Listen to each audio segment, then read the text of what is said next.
Bonjour à tous. Alors, je vous ai mis un lien que vous n'arrivez pas à ouvrir. Donc, moi, je voulais imprimer. Pour les trolls, il paraît qu'il s'est rien passé le 15 janvier. Regardez le dessin de leur tête, vous reconnaissez. Voilà. Donc, c'est le résumé global du 15 janvier. Donc, il s'est bien passé quelque chose le 15 janvier. D'accord? Voilà. Big Phare, Chine et Vatican condamnés pour génocide et complot.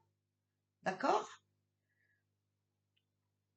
Arrestation de dirigeants et saisie d'avoir ordonné. Bruxelles et Vancouver.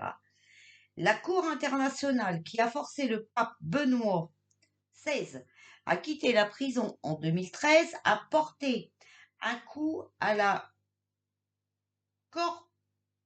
corporatocratie, Coco, en condamnant les deux hauts responsables de Pfizer,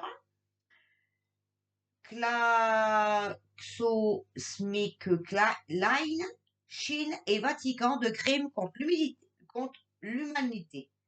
Le verdict de la Cour condamne 75 personnes à la prison à vie, saisit des biens de leurs héritiers et dissout leur société et interdit légalement la fabrication, la vente ou l'utilisation ultérieure de leurs picouse contre la coco en tant que produit d'un génocide médical et d'un meurtre de masse. Après un procès de 4 mois convoqué en vertu du droit international, les juges de la Cour internationale de justice de Common Live ont rendu aujourd'hui leur verdict et leur sentence historique, ainsi que des mandats d'arrêt et d'expropriation contre les accusés. Vous comprenez bien sur mon autre chaîne les messages de mes guides, je pense. Voilà. Et j'ai eu ça après, ok? Pas avant. Parmi les personnes condamnées figurent Albert Bourla et Emma Walmsley, PDG de Pfizer, et Xi Jinping, président de la Chine, Pape François, la reine Elisabeth, Justin Trudeau, Premier ministre du Canada. Une copie autorisée du verdict et de la sentence de la Cour est jointe. Selon le Bureau des affaires publiques de la Cour, cette affaire implique un crime monstrueux et intergénérationnel et sa dissimulation tout aussi massive.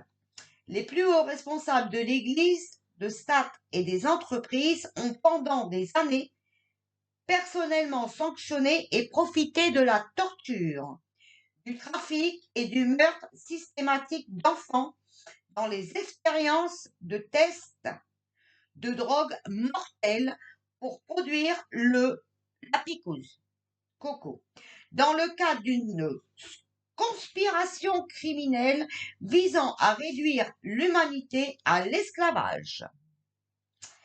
Cette conspiration assassine des innocents, fait le trafic d'armes, de drogue, d'enfants et d'organes d'humains et réduit au silence ou détruit ceux qui menacent de l'exposer. Alors, je vous montre bien que c'est...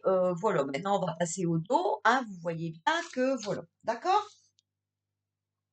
Notre cour a mis fin légalement à ce complot en criminalisant les personnes et les sociétés responsables et en interdisant la vente et l'utilisation ultérieure des picousses coco, qui sont le produit de génocide médical et du meurtre de masse d'enfants. Le verdict et la peine de la Cour n'attissent largement les responsables en retraçant les racines du régime coco au génocide planifié des peuples autochtones au Canada par le Vatican et la couronne d'Angleterre. y compris dans les meurtriers, pensionnats indiens. La Cour établit que les opposants publics à ce génocide, en particulier Kevin Annett, ont été continuellement la cible de destruction par les accusés condamnés qui sont responsables du meurtre de 15 militants et de plusieurs tentatives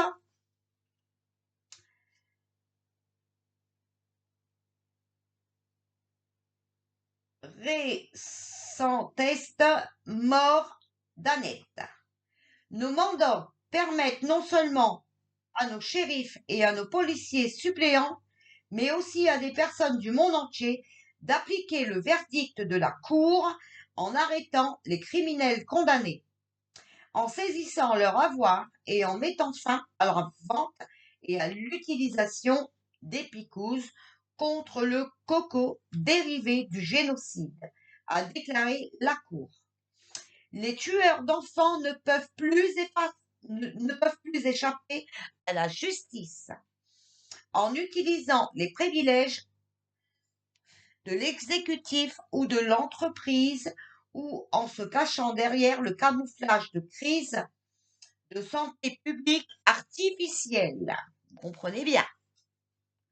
Le plan d'action pour la participation directe des citoyens à l'exécution de ce verdict et de cette peine historique sera discuté demain, le 16 janvier, d'accord, à 15 heures. Et affiché sur www.murderbvdécret.com sous mise à jour ITCCS. À la Cour, ITCCS OFFICE @protomail.com. Alors, ça a été publié le 15 janvier 2022 à 00h01 GMT par la Cour internationale de justice de Common Law, division de première instance pénale. D'accord? Je vous montre bien, voilà, si vous arrivez à lire ici. D'accord? Voilà. Donc ça, c'est la première partie. D'accord? Voilà, la première partie. Je vais vous lire la suite. Alors, j'ai pas tout imprimé parce que je crois qu'il y a 21 pages. Il faut savoir que c'est mondial, d'accord? Parce que les picouses, c'est mondial. C'est pas seulement à Bruxelles ou ailleurs. C'est mondial, les amis. D'accord? D'où le professeur Fourti parlait du 15 janvier. Donc, vous voyez, ce 15 janvier, il s'est vraiment bien passé quelque chose. D'accord? Il savait qu'il y avait l'audience au tribunal. OK? Voilà. Et ils ont été vraiment... Ils ont eu... le tribunal a eu des preuves et des preuves et des preuves, hein. Malheureusement des décès et de tout ce poison. Ok. Donc, si vous vous êtes fait arnaquer par rapport à ce coco, hein, de nous, on se crève le cul depuis 2 ans à vous dire que c'est un rhume de saison, hein, une grippe, ça s'appelle une grippe, voilà.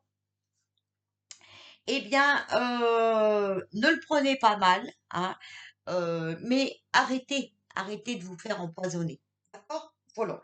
Je vais faire une deuxième vidéo parce que vous savez bien qu'ils vont être supprimés, hein, vous le savez. Voilà.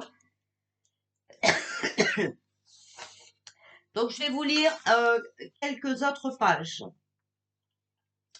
concernant les crimes contre l'humanité commis par l'Église, l'État et les entreprises. D'accord? Un résumé du dossier numéro 09 15 20 21, voilà, du 15 janvier 2022. Donc, je vais venir vous lire ça, d'accord? Et vous voyez que c'est du 15 janvier 2022, d'accord?